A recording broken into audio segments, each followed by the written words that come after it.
Bismillahirrahmanirrahim. Assalamualaikum warahmatullahi wabarakatuh. Alhamdulillahirabbil alamin wal 'aqibatu lil muttaqin wala 'udwana illa 'alal zalimin. Asyhadu an la ilaha illallah wahdahu la syarikalah wa asyhadu anna Muhammadan 'abduhu wa rasuluh la nabiyya ba'dah. Amma ba'du. Kaum muslimin, pemirsa yang Allah Subhanahu wa taala muliakan, kembali kita dalam program acara manusia-manusia pilihan, manusia-manusia yang Allah Subhanahu wa taala pilih untuk menjadi teladan dan contoh bagi manusia-manusia yang hidup setelahnya. Kaum muslimin yang dirahmati Allah Subhanahu wa taala. Kita akan membicarakan tentang seorang yang merupakan di antara dari gurunya Imam Al-Bukhari. Dia adalah seorang yang bernama Ishaq bin Rahawayh. Kaum muslimin dirahmati Allah Subhanahu wa taala. Rahawayh adalah gelar yang manusia berikan kepada bapak dari imam kita ini. Adapun nama asli dari bapak Imam Ishaq adalah Ibrahim. Jadi nama asli beliau adalah Ishaq bin Ibrahim. Namun beliau lebih dikenal dengan julukannya, ya, Ishaq bin Rahawayh. Kaum muslimin rahmati Allah Subhanahu wa taala. Rahawayh dalam bahasa Persia, ya, merupakan, ya, memiliki makna roha adalah jalan. Wai dalam bahasa Arab artinya adalah wujida. Ya. Jadi Rahawayh maknanya adalah anak yang dilahirkan di jalan. Dan demikianlah adanya, ya. Bapaknya Imam Ishaq, ya, ketika dilahirkan, ketika itu beliau dalam perjalanan. Ya, ibunya ketika itu mengandung dan melahirkan di jalan. Maka, ya, beliau dikenal dengan Rahawayh. Ini anak yang dilahirkan di jalan. Kaum muslimin rahmati Allah Subhanahu wa taala.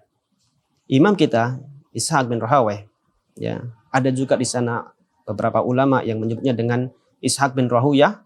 Kedua-duanya betul, ya, ada dua penyebutan. Kaum muslimin rahmati Allah Subhanahu wa taala, ya, imam kita Ishaq bin Rahawayh adalah imam yang banyak sekali ulama-ulama di zamannya memuji beliau. Ya, sebut saja Imam Al-Hakim. Beliau pernah mengatakan huwa imamun fi zamanihi fil hifdzi wal fatwa. Imam Ishaq bin Rahawayh adalah imam di zamannya dalam hafalan dan dalam memberikan fatwa. Ya, karena memang Imam Ishaq bin Rahawayh adalah imam yang dikenal dengan, ya, hafalan hadisnya yang sangat banyak. Kemudian kaum muslimin rahmati Allah Subhanahu wa taala. Pujian juga, ya, diberikan kepada Imam Ishaq bin Rahawayh dari Imam Ahmad bin Hanbal. Suatu ketika Imam Ahmad ditanya, "Ya Abu Abdullah, bagaimana pendapatmu tentang Ishaq bin Rahawayh?" Maka Imam Ahmad mengatakan, ya, an Ishaq, ya, mislu Ishaq yus'alu anhu, ya, Ishaq bin Rahawayh ditanya tentangnya, ya, sesungguhnya, ya, Ishaq indana imamun. Sesungguhnya Ishaq bin Rahawayh di sisi kami adalah seorang imam. Seorang imam dalam hal hadis. Kaum muslimin rahmati Allah Subhanahu wa taala. Pujian untuk beliau juga keluar dari seorang yang bernama Abu Ishaq Asy-Syirazi. Beliau mengatakan jama'a bainal hadis wal fiqh wal wara'. Imam Ishaq bin Rahawayh telah mengumpulkan pada dirinya, ya, hadis-hadis Rasulullah sallallahu alaihi wasallam, wal fiqh dan pemahaman, wal wara' dan sikap wara', sikap kehati-hatian. Kemudian kaum muslimin yang dirahmati Allah Subhanahu wa taala, pujian juga datang dari imam kita Imam Syafi'i rahimahullah taala. Ya, beliau pernah mengatakan Ibnu Rahawayh ahadul a'immah thiqatun ma'mun.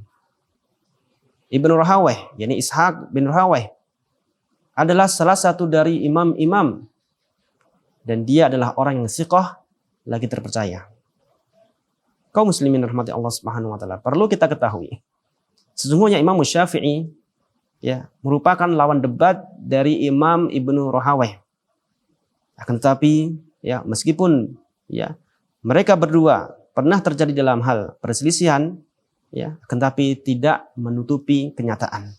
Imam Syafi'i memuji beliau dengan apa adanya. Karena memang beliau adalah seorang imam yang diakui tentang keilmuannya. Kaum muslimin rahmati Allah Subhanahu wa taala. Lantas bagaimanakah tentang adab beliau, akhlak beliau?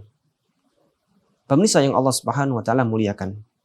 Dikisahkan bahwasanya Imam Ishaq bin Rahawayh bersama dua orang kawannya yang bernama Yahya bin Yahya dan satu lagi adalah Muhammad bin Abdul Wahhab. Suatu ketika tiga orang ini pergi ke salah satu sahabat mereka untuk menjenguknya ya yang tatkala itu sedang sakit. Maka kemudian tatkala mereka mendekati rumah sahabat mereka yang sedang sakit, ya tatkala itu Imam Ishaq bin Rahawayh ya adalah orang yang tepat berada di depan pintu sahabatnya yang lagi sakit. Maka tatkala Imam Ishaq bin Rahawayh mengetahui tentang ya umur sahabatnya Yahya bin Yahya yang merupakan lebih tua darinya, beliau mengatakan kepada Imam Yahya bin Yahya, "Tafadhal.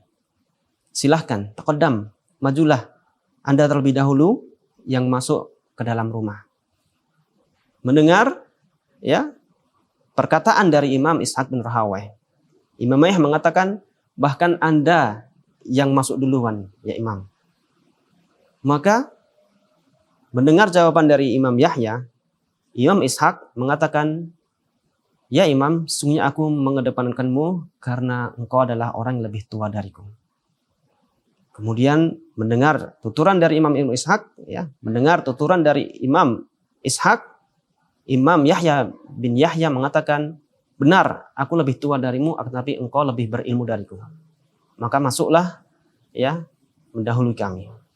Kaum muslimin rahmati Allah Subhanahu wa taala, inilah di antara adab yang tercermin dari diri Imam Ishaq bin Rahawayh. Dan kaum muslimin rahmati Allah Subhanahu wa taala, di sana masih ada kisah tentang diri beliau dan insyaallah kita akan lanjutkan setelah jeda yang berikut ini.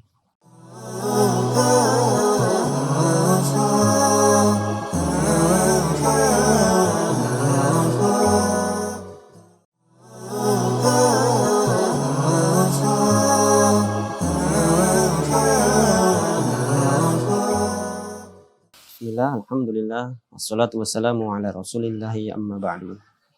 Kaum muslimin rahmati Allah Subhanahu wa taala. Kita lanjutkan tentang kisah imam kita, Imam Ishaq bin Rahawayh rahimahullahu taala. Telah kita singgung di segmen sebelumnya tentang adab beliau. Ya, bagaimana beliau mengutamakan dan menghormati orang yang lebih tua dari beliau. Karena beliau meyakini dan mengimani hadis Rasulullah SAW yang berbunyi, "Laisa minna man la yarham saghirana wa la ya'rif haqqa kabirana." Bukan golongan dari kami orang yang tidak menyayangi orang yang lebih kecil darinya dan tidak mengetahui hak orang yang lebih besar darinya. Ya, karena mengimani hadis inilah akhirnya Imam Ishaq bin Rahawayh ya mendahulukan kawannya ya Yahya bin Yahya. Kaum muslimin rahmati Allah Subhanahu wa taala. Kita lanjutkan tentang kisah beliau. Ya, tentang kelebihan beliau dari sisi hafalannya.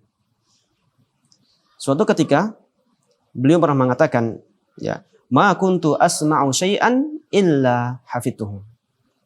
Sesungguhnya tidaklah aku pernah mendengar sesuatu pun kecuali aku akan menghafalnya. Sekali dengar langsung hafal. Begitulah kekuatan hafalan dari Imam Ishaq bin Rahawayh. Beliau juga melanjutkan, "Wa ka'anni anduru ila sab'ina alfin haditsin aw qala aktsar fi kutubi." Dan aku dengan hafalanku ini seolah-olah aku melihat 70.000 hadis atau bahkan lebih di dalam kitabku. Jadi dengan hafalannya, ya, semua hadis-hadis yang pernah beliau tulis di kitabnya tergambar di benak beliau. Tergambar di benak beliau. Kaum muslimin rahmati Allah Subhanahu wa taala. Imam Abu Hatim Ar-Razi, ya, juga mengisahkan tentang bagaimana hafalan dari Imam Ishaq bin Rahawayh. Suatu ketika beliau menjumpai imam yang bernama Abu Zur'ah Ar-Razi. Beliau mengatakan tentang hafalan Imam Ishaq bin Rahawayh. Kemudian Imam Abu Zur'ah mengatakan, ma ru'iyya ahfadhu min Ishaq. Tidaklah dinampakkan, ya, kepadaku orang yang, ya, tidak pernah ada orang yang dinampakkan kepadaku, ya, yang lebih hafal tentang hadis kecuali Ishaq bin Rahawayh. Kaum muslimin rahmati Allah Subhanahu wa taala. Lantas bagaimanakah tentang, ya, sikap beliau dalam mengikuti sunnah Rasulullah sallallahu alaihi wasallam? Pemirsa yang Allah Subhanahu wa taala muliakan. Beliau dikenal dengan orang yang teguh dalam berpegang teguh dengan sunnah Rasulullah sallallahu alaihi wasallam. Ya. Suatu ketika, ya, ada seorang bernama Harb Al-Karmani. Beliau membacakan ayat yang berbunyi, ma yakunu min najwa salasatin illa huwa rabi'uhum. Tidaklah ada 3 orang yang berbisik-bisik melainkan Allah Subhanahu wa taala yang keempatnya. Maka kemudian, ya, Harb Al-Karmani berkata dan bertanya kepada Imam Ishaq, bagaimana pandangan Anda ya Imam tentang ayat ini?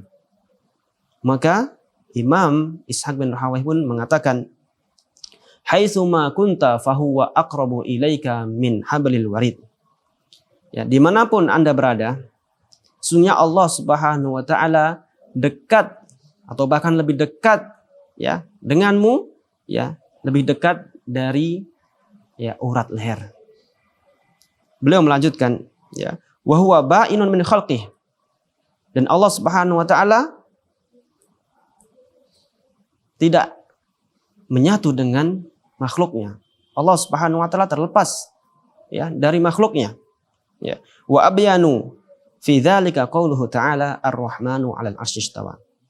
Dan Allah Subhanahu wa taala, ya, terlepas dari makhluknya, ya, tidak dekat, ya, secara zat dengan makhluknya, tetapi Allah Subhanahu wa taala berada di atas arsy.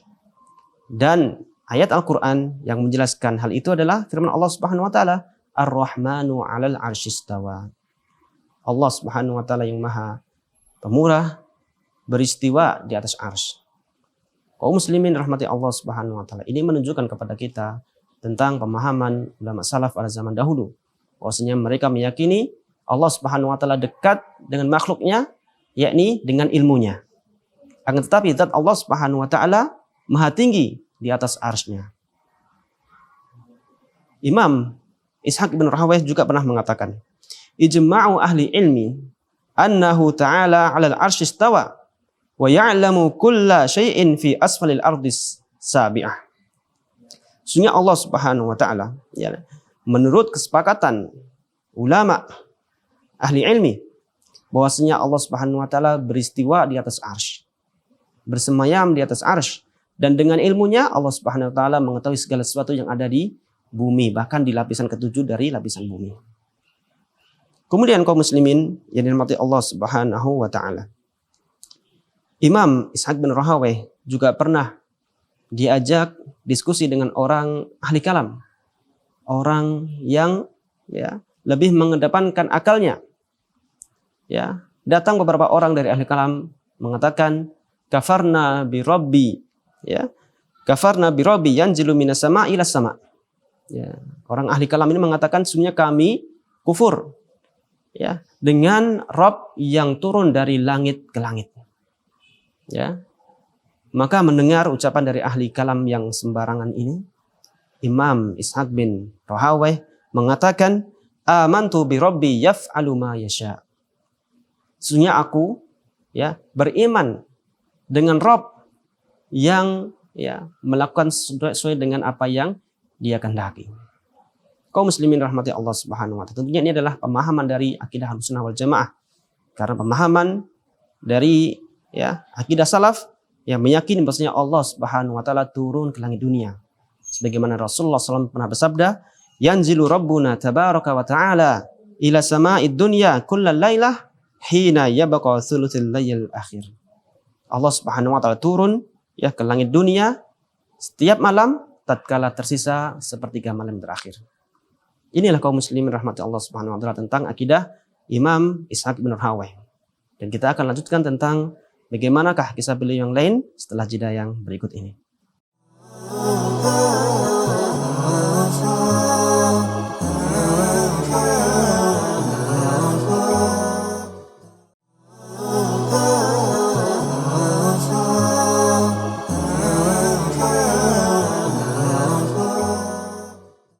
Alhamdulillah, wassalatu wassalamu ala rasulillahi amma ba'du.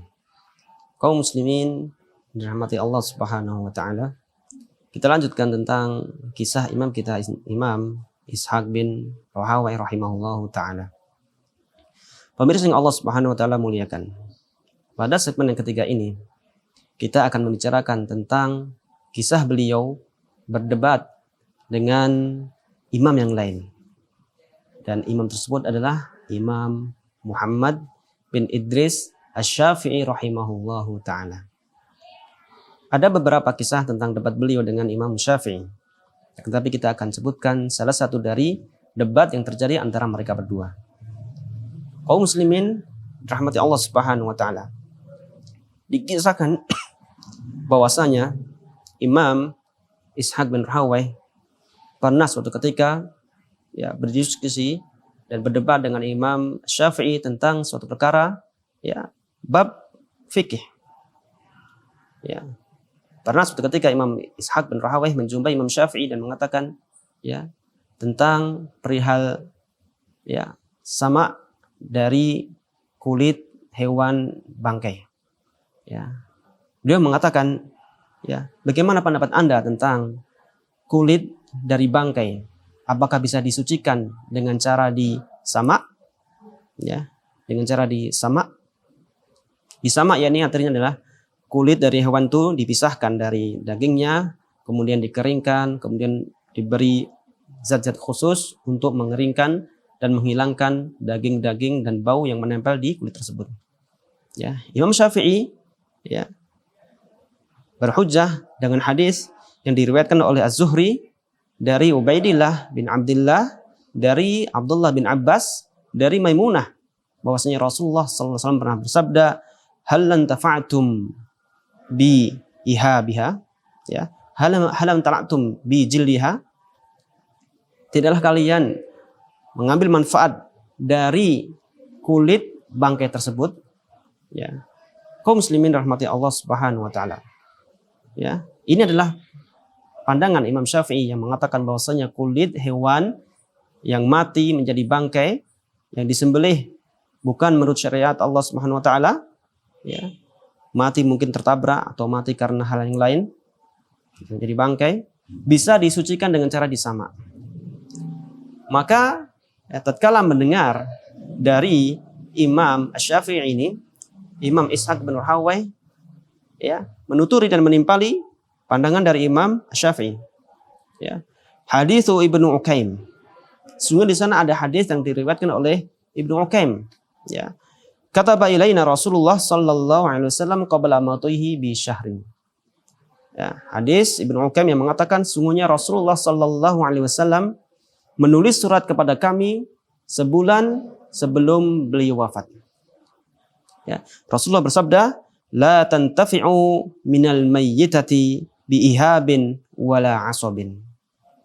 Janganlah kalian mengambil manfaat dari kulit bangkai, mengambil manfaat dari kulit bangkai maupun tulangnya. Ini adalah hadis yang menjadi pegangan oleh Imam Ishaq bin Rahawayh. Maka tatkala mendengar bantahan dari Imam Ishaq bin Rahawayh, Imam Syafi'i mengatakan, sesungguhnya hadis yang aku jadikan pegangan tadi adalah hadis sama yang didengar langsung oleh Maimunah. Sedangkan hadis yang engkau bawakan adalah hadis yang didapat melalui tulisan atau surat yang Rasulullah SAW dia perintahkan sahabatnya untuk menuliskan. Ya, dari sini ya kaum muslimin rahmati Allah Subhanahu wa taala, ya, kaum muslimin yang rahmati Allah Subhanahu wa taala, Imam Syafi'i ingin menjelaskan bahwasanya hadis yang didengar secara langsung itu lebih kuat dibanding hadis yang didapatkan dari tulisan-tulisan yang ditulis oleh beberapa sahabat Rasulullah SAW. Kemudian mendengar jawaban dari Imam Syafi'i, Imam Ishaq bin Rahawai mengatakan sesungguhnya Rasulullah Sallallahu Alaihi Wasallam ya menuliskan surat kepada Raja Kisra dan Raja ya Kaisar, dan dengan surat tersebut ya menjadi hujjah atas mereka di hadapan Allah Subhanahu wa taala. Ya, bagaimana mungkin ya surat yang memang betul asalnya dari Rasulullah SAW tertolak? Maka mendengar jawaban dari Imam Ishaq ibn Rahawai, Imam Syafi'i pun terdiam dan mengakui akan keilmuan Imam Ishaq bin Rahawai. Kaum muslimin rahmati Allah Subhanahu wa taala. Kisah tentang perdebatan ini ya disaksikan langsung oleh Imam Ahmad bin Hanbal. Dan tatkala Imam Ahmad menyaksikan perdebatan mereka berdua, ya, Imam Ahmad akhirnya condong kepada pendapatnya Imam Ishaq bin Rahawai dan beliau berfatwa dengan pandangan dari Imam Ishaq bin Rahawai. Namun kaum muslimin rahmati Allah Subhanahu wa taala, ya, kisah dari perdebatan Imam Syafi'i dan Imam Ishaq bin Rahawai ini bukan berhenti dari sini saja. Ya, karena ini ada lanjutannya tentang kedudukan hadis yang menjadi pegangan dari Imam Ishaq bin Rahawai. Ya, singkat cerita, hadis yang dipegang oleh Imam Ishaq bin Rahawai merupakan hadis yang ada cacatnya.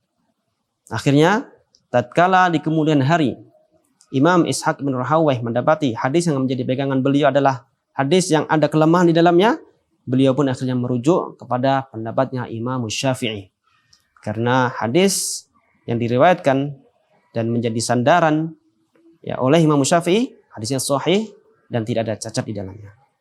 Maka kemudian kaum muslimin rahmati Allah Subhanahu wa taala, akhirnya Imam Ishaq bin Rahawai pun mengambil hadis yang menjadi pegangan oleh Imam Syafi'i rahimahullah taala. Kaum muslimin rahmati Allah Subhanahu wa taala. Dari kisah tentang perdebatan ini kita bisa ambil pelajaran darinya. Di antaranya adalah tatkala kita berdebat dengan lawan debat kita, tatkala kita yang mengadakan diskusi ilmiah dengan teman duduk kita, maka niatkanlah dalam berdebat itu untuk mencari kebenaran, bukan mencari kemenangan. Kita bisa melihat dari sikap ya dua ulama ini, yang mana mereka sam'an wa ta'atan bi hadithi Rasulullah sallallahu alaihi wasallam.